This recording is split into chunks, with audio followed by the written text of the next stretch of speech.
వరకే పెడతామా? దండం పెట్టు, దండం పెట్టు,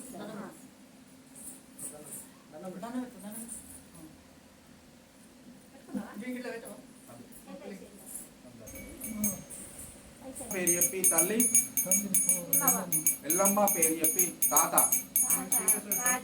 రాజయ్య పేరు చెప్పి బొందయ్య పేరు చెప్పి హనుమవ్వ పేరు చెప్పి బాణమ్మ పేరు చెప్పి తారా పేరు చెప్పి